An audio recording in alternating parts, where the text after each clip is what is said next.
In July 2019, Jeffrey Epstein landed near New York. He was not hiding in the shadows.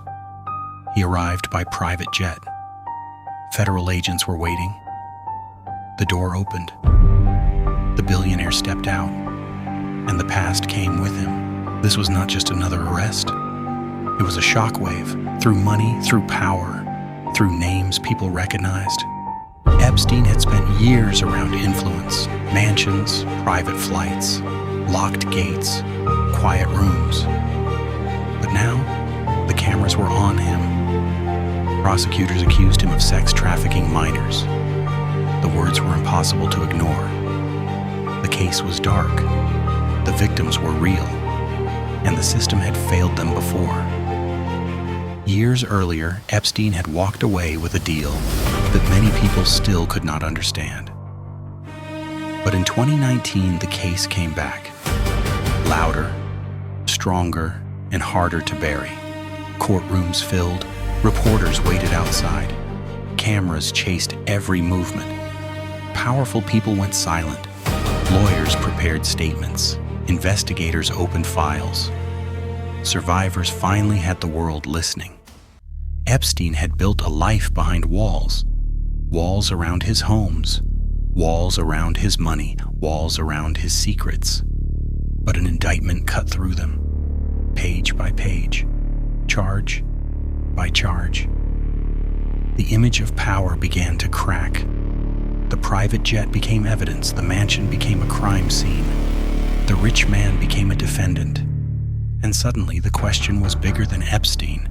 Who helped him? Who looked away? Who opened the doors? Who kept them closed? By the end of that week, one arrest had become a national reckoning. After the arrest, the story moved behind the gates.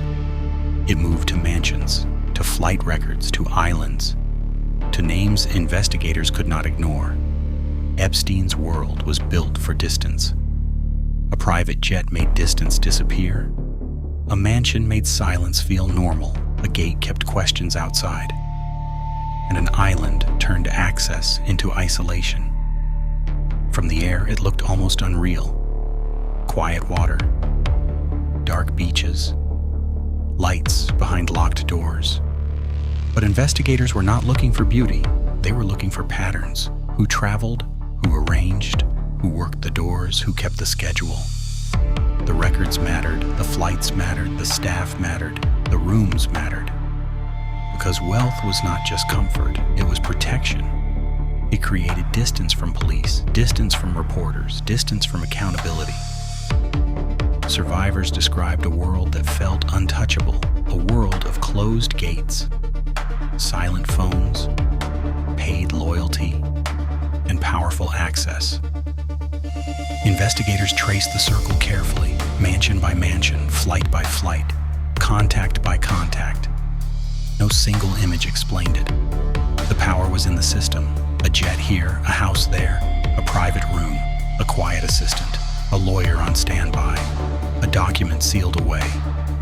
And every piece asked the same question. How did this continue for so long? The public wanted names, prosecutors wanted evidence, survivors wanted accountability. But Epstein's life had been designed to blur the trail, to hide people behind walls, to hide movement behind luxury, to hide harm behind money. Then investigators found the older wound, the deal from years before, and the case that had never truly ended. Long before 2019, another file had opened. Police reports began to stack up. Survivors spoke. Detectives listened. And the case climbed higher. Then the lawyers arrived. Meetings moved behind closed doors. A deal was placed on the table. Not the trial many expected, not the reckoning survivors wanted. The courtroom stayed quiet.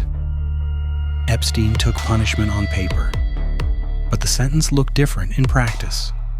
Jail in the morning, a private office by day, back behind bars at night. To many people, it did not look like justice. Years passed, but the file did not disappear. Reporters started digging. court records resurfaced, line by line. The old deal began to look bigger, bigger than one sentence, bigger than one defendant. It had protected silence, names stayed blurred, questions grew louder, survivors pushed back. No longer whispers in courtrooms, on microphones, outside courthouse doors. The past opened again. Investigators compared old failures with the new case. Prosecutors saw a pattern. Money had delayed accountability. Influence had softened consequences. Secrecy had hidden the damage.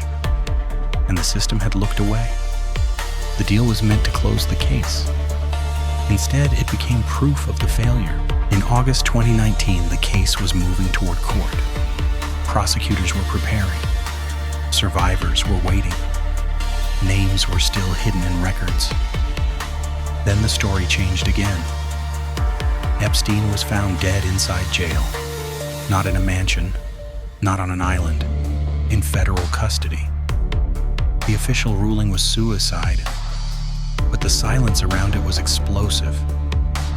The cameras did not answer everything. The guards were questioned, procedures were examined. The jail became the center of the scandal. How could this happen? To a defendant this important? With so many survivors waiting and so many questions still alive? Reporters rushed to the jail. Lawyers rushed to statements. Survivors heard the news like another door closing. No trial, no cross-examination, no full public reckoning. But the case did not die with him. Records kept moving. Civil claims continued.